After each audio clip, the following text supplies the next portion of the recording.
ప్రజాస్వామ్య వ్యవస్థలపై బీఆర్ఎస్ కు చులకన భావం, చట్టసభలు న్యాయస్థానాలంటే గౌరవం లేదని విమర్శించారు మంత్రి ఉత్తమ్ కుమార్ రెడ్డి.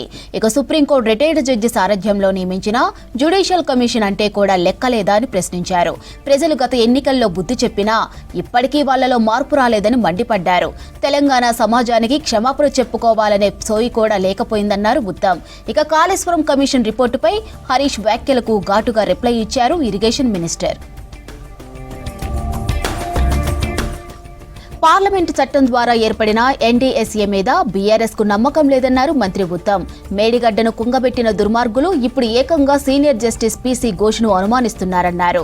కాళేశ్వరం ప్రాజెక్టు పేరిట గత ప్రభుత్వం ఎన్ని అవకతవకలకు పాల్పడింది, ఎన్ని అక్రమాలకు పాల్పడిందో జ్యుడిషియల్ కమిషన్ విచారణలో బయటపడిందని చెప్పారు. ఇక అప్పటి ముఖ్యమంత్రి కేసీఆర్, ఆనాటి ఇరిగేషన్ మంత్రి హరీష్ రావు బండారం బట్ట బయలైందని తెలిపారు.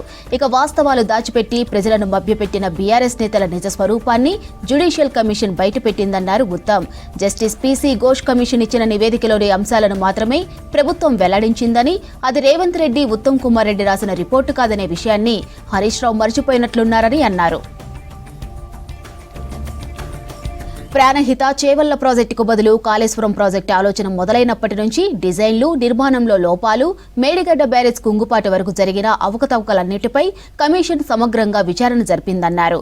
ఇక ఎవరెవరు తప్పులు చేశారో, ఎవరెవరు అందుకు బాధ్యులనే వివరాలను కూడా ఈ నివేదికలో ఉందన్నారు. తెలంగాణ ప్రజలు మళ్లీ మోసపోవడానికి సిద్ధంగా లేరన్నారు ఉత్తమ్.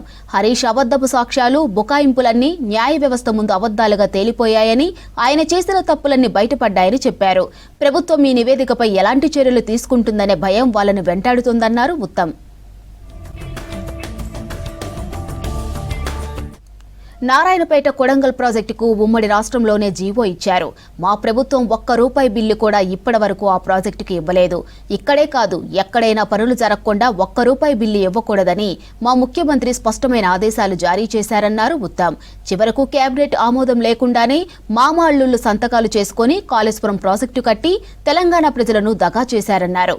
తెలంగాణ ప్రయోజనాలను పాత్ర పెట్టి ఆర్థికంగా 1,00,000 కోట్ల దుర్మార్గానికి ఒడిగట్టిన బీఆర్ఎస్ లీడర్లకు నైతికంగా మాట్లాడే హక్కు కూడా లేదన్నారు ఉత్తమ్ కుమార్ రెడ్డి.